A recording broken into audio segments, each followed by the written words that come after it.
хүүхдүүдээ би цоохоор ирээс засхан байна. Өмнөх дугаард би сонирхолтой мэдээллийг та бүхэндээ хүргэсэн билээ. Харин өнөөдөр Монголын орчин үеийн утга зохиолын үндэслэгчдийн нэг Бямбын Ерөнчингийн талаар мэдээлэл хүргэхээр бэлтгэлээ.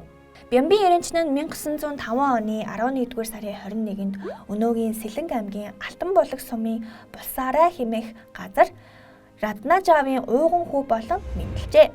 Бүтэн нэр нь Ерөнчинд орж бөгөөд өвөг аавынхаа нэрээр Бямб хэмээн овоглох болжээ.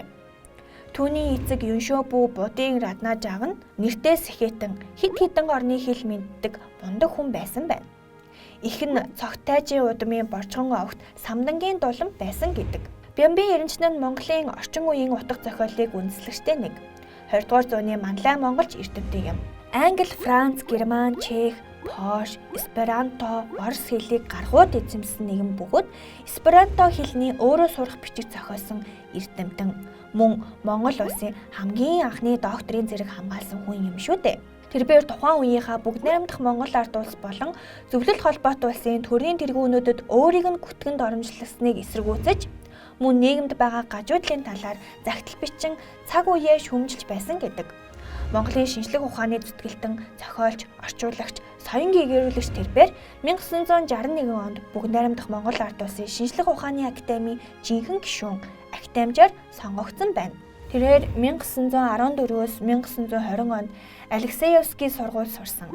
Хяагтад Монгол Ардын намын анхны хурал 1921 оны 3 дугаар сарын 1-ээс 3-нд болоход Ерөнчин орчуулагчаар ажиллаж байжээ. 1923-аас 1924 он тэрээр Өнөөгийн Улаан Уд хотын багшийн техникум сураад 1924 онд хэсэг Монгол оюутнуудын хамт Ленинградад үргэлжлүүлэн суралцгаар явж дорн хэлний ангид элсэн сурсан байна. За хүүхдүүдээ ингээд та нарт Монголын хамгийн анхны докторийн зэрэг хамгаалсан Бямбын Ерөнчингийн талаар танилцууллаа. Сайн уу Тонти? Тонти найз маань захидал дамжууллаа. Бүгдээрээ анхааралтай сонсоод аваарай.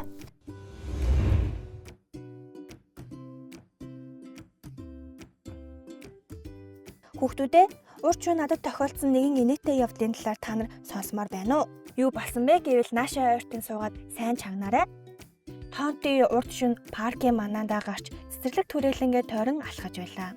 Тэгээ сандал дээр жаахан амс хийгээд сууж байтал чихэн дээр нэг шумуул дүгнээд хэллээ. Мөн шумуул чи намайг хазах санаатай юу? Тэгинч гэж байхгүй шүү. Чаддгийн бол намайг хазаарай гэд босоод тухтаалаа. Замдаа нөгөө муу шумуулыг төөрүүлэх санаатай нэг баруун тишээ, нэг зүүн тишээ огцом чигээ өөрчлөн гүйж гарлаа. Гүйж зогсол өнөө шумуул алга. Тэгээ төөрүүл зүхтаа чадлаа гэд баярлан алхаж байтал гинэт сүрэг шумуул нисэн ирж талаас хазлаа. Шумуул хөлсний үнрээр ирж хаздаг гэдгийг мэдээгүй Тонти би гүйж хараад баахан хөлрөөд өөр дөрөө шумуулын сүрэг дуудсан байжээ. Ийм нэгэн хөвгтэй явдал боллоо. Шумууланд хазуулсан газраа майж суугаа Тонти найзчаа. Дараагийн дугаараар уулзтлаа баяртай. Засхны хичээл нэвтрүүлгээ лав гараг бүр 18 цаг 50 минутаас Дрим телевиз болон Дрим телевизийн албан ёсны YouTube хуудасаас бүлээн авч үзээрэй.